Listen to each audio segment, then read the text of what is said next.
Thank you. Thank you very much. It's great to be here, and looking forward to talking a little bit about location intelligence this morning. So just a little bit of background. MapQuest is a primarily U.S. and Canadian-based maps, routing, and geocoding provider. We are looking to expand into Europe and to Asia. And today, even though we're not in Asia right now, there's definitely a good hook to take a look at this. MapQuest is owned by AOL. And AOL is owned by Verizon, and so it's definitely been a real interesting year and a half when it comes to MapQuest being part of Verizon now. So I want to tell a story and start off this morning by talking about a man by the name of John Snow. John Snow was a physician, English, in London in the 1840s and 1850s. He was one of the early adapters to be able to sit there and say, hey, you know what? Cleanliness is going to be a key to making sure that people get healthy. Because it's hard to believe, but back then, people actually didn't wash their hands when they were going and doing medical work. So John Snow was faced with an issue. There was a cholera outbreak 1854 in London. And as you can see here, all these lines are where people came down with cholera and died. And so you see here, the more people died. And so as you take a look at what happened on this map, John Snow was sitting there and trying to say, okay, what do all of these people who came down with cholera, what do they all have in common? Was there anything here that made them all sick? And as you can see, there were a lot of people that died over the course of this cholera outbreak in 1854. There was one thing that they all shared in common. They all drank out of a single pump. This was where the water came from, this pump. Now, John Snow sat there and said, could this be something? Could this be the breakthrough that they were looking for? Because at the time, people thought that cholera was spread through the air. They didn't realize it was actually spread through water. And so he said, wait a second, there's this place up here called the Workhouse. How come people here aren't really getting sick? Well, he came to find out that they had their own separate water. And then, of course, there was a brewery. And this brewery was pretty close to where the pump was. See where the brewery is. Now, why do you think that the people who worked at the brewery never came down with cholera? Well, one of the bonuses of working at the brewery is you got free beer. So you got free beer. They never drank the water. They just drank the beer. And so when you think about it, one of the first cases of location intelligence was to discover this pump. This pump, when combined with how people got sick and where those people were located, was able to make a huge breakthrough for cholera. Now, keep in mind, the pump is not bad here. The pump is actually good. The pump was able to help people understand how cholera was transmitted. And that is location intelligence. So location intelligence is really being able to take location and tie it in with business intelligence and be able to use location as an opportunity to be able to move forward and figure out exactly how to transmit and understand data. Insight, insight, insight. So one of the things that's interesting about location is, of course, people always think of maps. And, of course, the map is not important. Well, this was a quote that George Moon, who was the CTO of MapInfo, gave back in 2004 at a conference. Now, if you ever want to make an impact, say something that's going to irk a lot of people at a conference, and there you have it. Because a lot of people were sitting there going, what the heck are you talking about? You're the CTO of a mapping company. So a couple weeks later, he came out and he said, well, he didn't really mean to say that maps were not important. And he was still the CTO, by the way, back then. But this is what people at the conference were saying. Because people at the conference were saying, hey, wait a second, there's all kinds of examples of where the map does matter.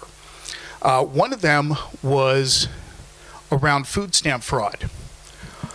A man by the name of Kevin Quinn, who worked for a company, Information Builders, he was able to take map information and be able to overlay that with where people bought foods, where people used their food stamps in the U.S. And he determined that the further away they were from where they lived, the more chance it was that they were committing fraud. And this was a big breakthrough. As a matter of fact, they are still using this algorithm today. Another one was in 1975. This one is really fascinating. 1975, several branches of the U.S. government, including the U.S. Geological Service, they started looking at commonalities around archaeological sites. They had found just a handful, but what they did was that they were able to determine 72 archaeological sites within 10,000 square mile region. And basically what they did is they put a model together, and they took that model and they said, okay, what is the proximity of some of these sites that they have already found to water? What is the proximity to elevation, so on and so forth? And they were able to do an overlay, and they identified 84 potential sites. Of those 84, 72 were actual real sites. That's a huge percentage. 12 of the 84 didn't yield any findings. All the rest yielded exactly what they were looking for. I'm going to take it back to MapQuest and tell you what our eureka moment was with all of this. These masterful and wonderful little devices, the mobile phone. You know, at MapQuest, we were doing hundreds of thousands, then millions, and then tens of millions and hundreds of millions of routes all the time from people who were on their desktop and they printed out the directions. Mobile phones allowed us to come up with the commodity that we were looking for. Our water pump was the route. And that is exactly what happened to us. So data visualization. I love quotes, as you can tell. Data visualization helps our customers see opportunities or problems when they do not know when or how to ask the question. This is location intelligence, by the way. And this is a man by the name of Chris Banks who works for that company, Information Builders. So I'm going to show you something here in which we have discovered how to use our routing data. This is a map of the United States, and you're going to suddenly start seeing all these blue lines going out. All the dots are locations of hotels from Intercontinental Hotel Corporation. And this shows the number of routes that go by each one of these hotels on a regular basis. And this is just in one single day, by the way, in which people route by an Intercontinental Hotel. And we were able to take this data and say, you know what? This is our equivalent to the well that Mr. Snow found back in 1854. This is how we can do location intelligence in a way that a lot of other people can't.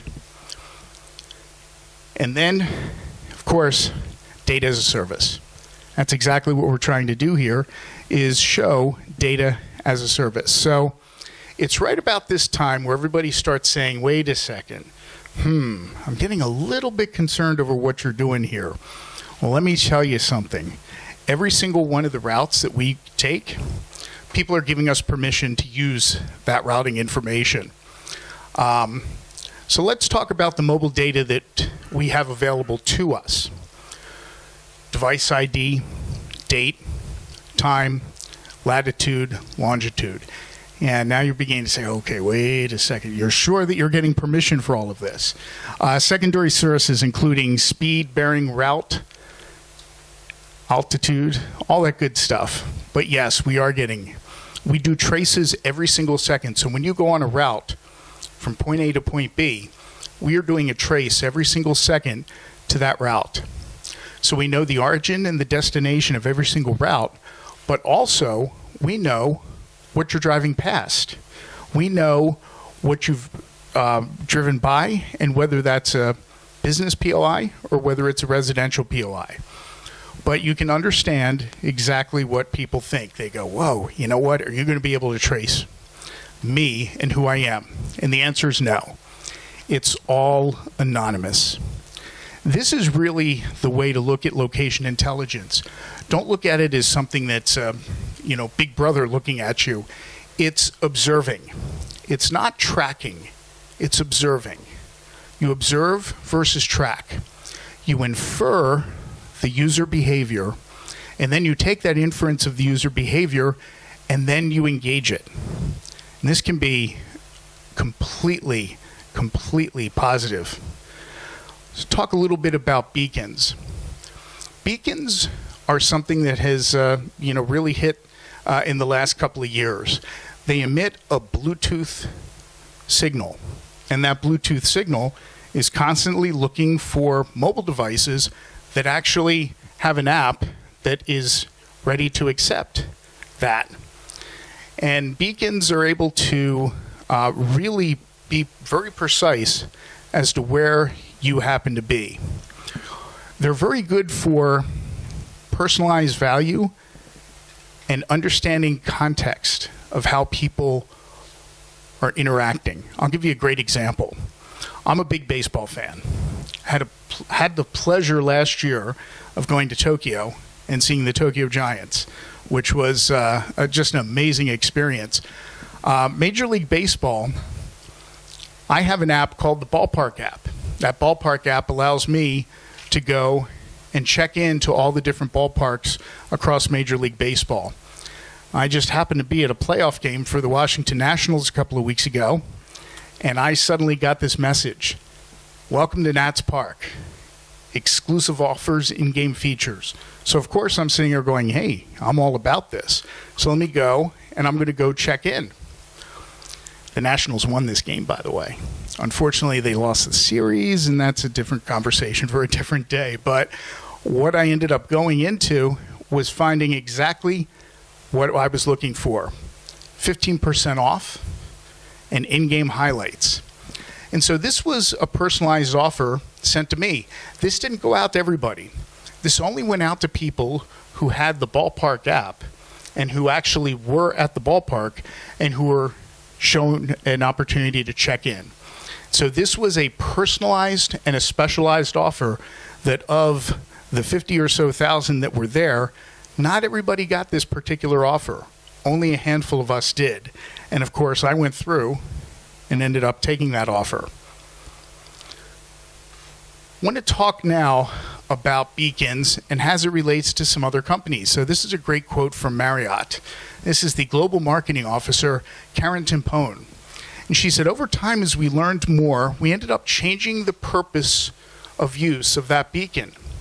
They thought it was for a particular marketing kind of message, and that they are all of us who may have received a message from Marriott. Now it's evolving, and we're going into hundreds of hotels. We're evolving so that the use case has a combination of messaging, but also enhancing to get the experience.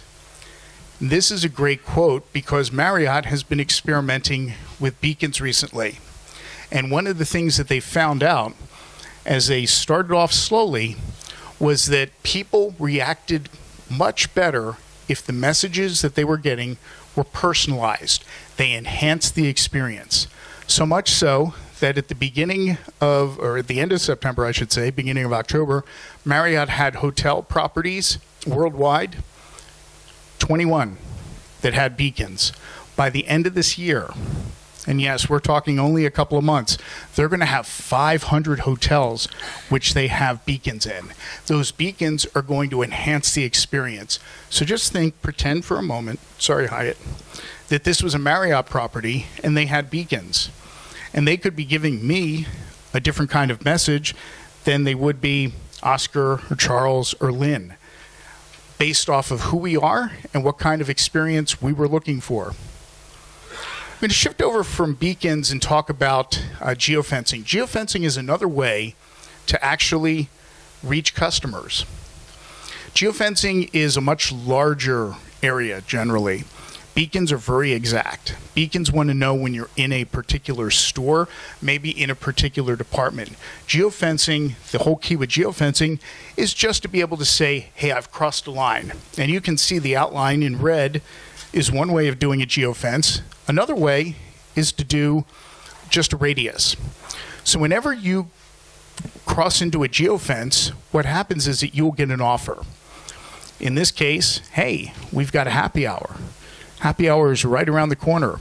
And basically that's, imagine this, I pass by it and boom, I'm inside the geofence. Geofencing can provide all kinds of really interesting things, but it can do more than just advertising. It can do asset tracking and security. Now imagine having a truck that's part of a company and that truck breaks outside the geofence. Now that's great if it's one of the employees driving the truck. What if it's not one of the employees driving the truck? You can actually use geofencing for security and keeping track of assets.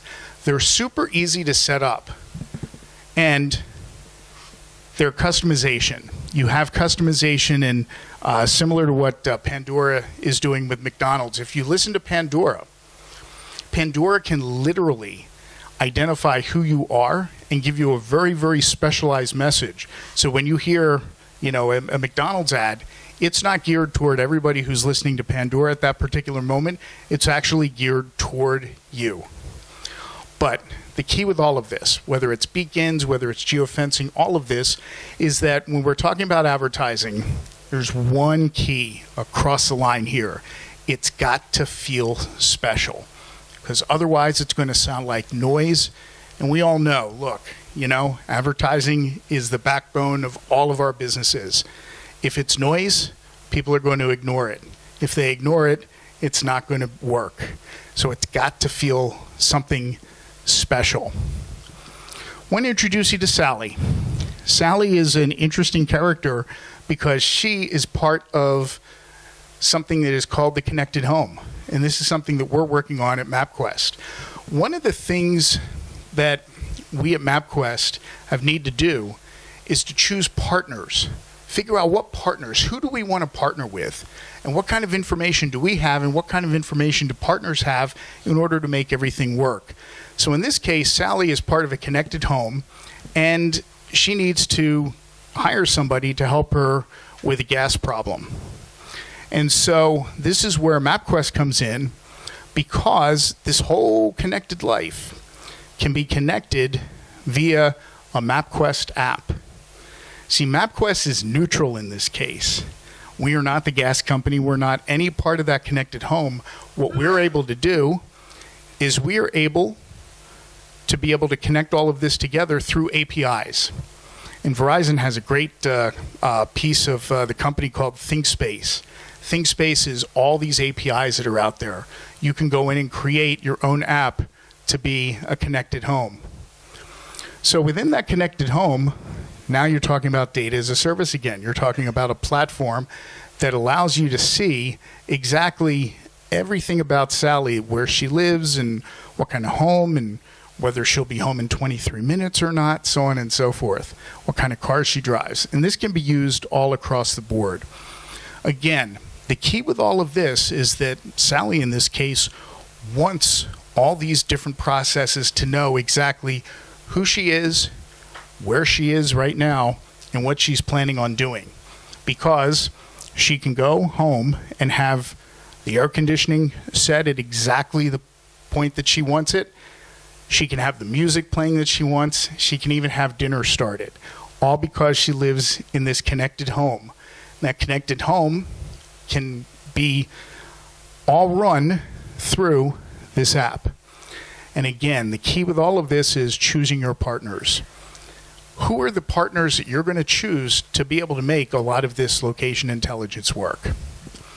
So, respecting PII, personally identifiable information. This is how you simply do it. You make it less intrusive. Again, it's not supposed to be intrusive. What it's supposed to be is enhancing. It's supposed to really be all about who you are without actually telling anybody who your name is. So it's all about personas. It's all about audiences. And so it's about me and saying, okay, you know what? People who look or act like Andy do what? Well, they go to baseball games. They are lucky enough in their life to come to Thailand. They are able to work in the local space and go to awesome conferences such as ALSMA. And then find people who are similar to Andy. Some of the people in this room, you and I, are very similar to each other, and the kinds of advertising, the kinds of information we would be getting, that would be the same stuff. We would both be interested in that. It's really, when you get right down to it, knowing who's interested in a particular business. It's knowing who's interested in that business and then guiding them there. A lot of this, again, is all about making the value feel like it's magic. And I don't use that term lightly because it's not magic. It's all kinds of intelligence going into there. But it's about who you are and where you are and being able to tie it all together. So for SMBs, the great news is that location intelligence is super simple. This is not a difficult thing for people to set up. It's cost-effective marketing. And it's really finding the right partners. So many of you sitting in this room, this may be the first opportunity that you've had to really think about, okay, could we set up geofencing, beacons, things like that with some of your customers? And really it's about partnering collectively, finding the right people to work with to help you find location intelligence and then making it feel special. There are all kinds of advertising programs out there. Everybody in this room tries to make theirs feel really good, really special, cost-effective, really valuable. And that's what you need to have for location intelligence, being able to have them feel special and then have them relate that to their customers. So, location intelligence, it's all about predicting what comes next. Wanted to close with a real interesting story here. We were sitting around at MapQuest a while ago and we were saying, what are some of the things that we think that our data could help predict? And so we took a use case with a restaurant in the United States called Cracker Barrel. And what we wanted to do was simply answer this: can behavioral location data from a publicly traded company be used to predict? Can it be used to determine whether there's a correlation between how many times people route to a business and how their earnings look? And so we took a look at that, and the results were very promising. We took the number of routes. We took the number of POI searches that people searched specifically for Cracker Barrel. And we did this between May 2014 and October 2015. We took off-app tracking of mobile users. And these are people who went to Cracker Barrel, but who didn't necessarily use the app to get there. And what we were able to find is that, yes, indeed, there was a correlation. And now we have certain hedge funds that are interested in this data. And so I'm not going to get into all the statistics. There's this whole statistical analysis, things like that. I'm looking at it, I'm going, oh my gosh, I'm never going to remember this. Hey, I know how to solve that. I'm just going to say that it was statistical analysis. That's how to solve that. So you don't want a product guy speaking about data science or anything like that. But it's fascinating because who would have thought that we had all this data that we could help determine whether Cracker Barrel was actually going to have a good quarter or not. So the thing to keep in mind is about it's all local. A great quote here from the United States. Tip O'Neill, who was the former Speaker of the U.S. House of Representatives, he said, all politics is local. Well, all advertising is local too. Every single one of us in this room, it's all about local. It's all about connecting buyers and sellers in all kinds of different ways. Location is local. It's all about how you're going to figure out exactly what your route data is. It's going to be figuring out what is your route data. It's going to be figuring out what is your water pump. Thank you very much. Thank you, Andy. Thank you. We've got a question. Do we have a microphone? Yes.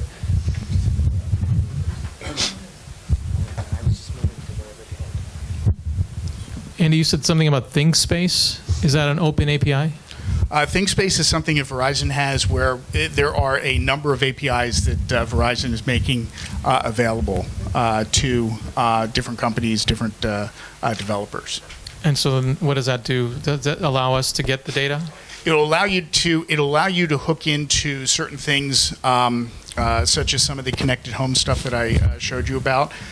Some of the data that would be separate. That would be separate. ThinkSpace is more along the lines of APIs that are connecting with Internet of Things. Do we have any other questions?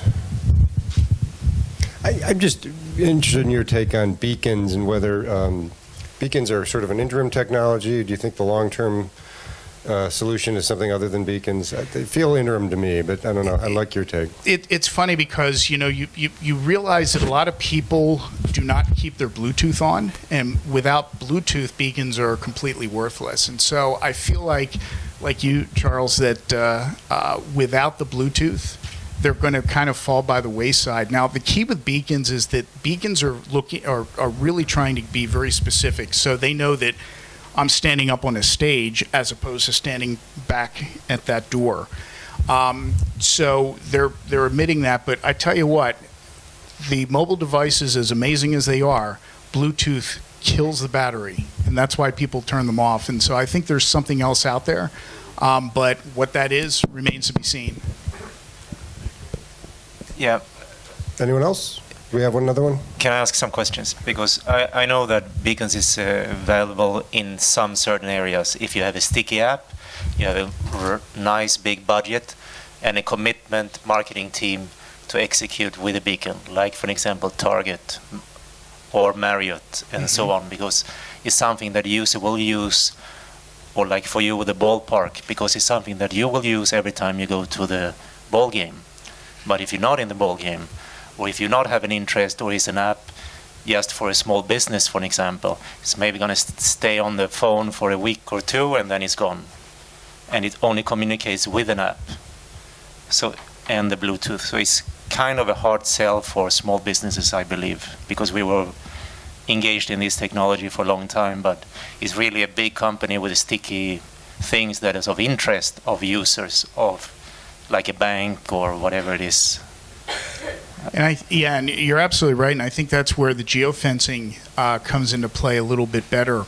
Geofencing is really simple to set up, and it's basically just saying, hey, look, we're looking for people who fit a certain persona to break in to that geofence and then be able to send them a message. Now, you may still need to use an app, but it doesn't necessarily have to be something that is tied directly to that business. But I think that geofencing is really where the true SMBs are going to find value more so than the beacons.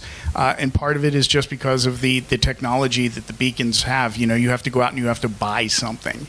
And even though a lot of companies are giving them away, it's still, like you referenced, it's still upkeep. It's still a piece of the puzzle. Geofencing, you could set up a geofence within the hour and be able to start sending your messages to the right people who break through that geofence. And I think it's actually a good thing for enterprises, beacons, because it can control workspace, workflow, and asset tracking in that sense that maybe is of greater value for that technology, I think, in the future. Yes, absolutely agree.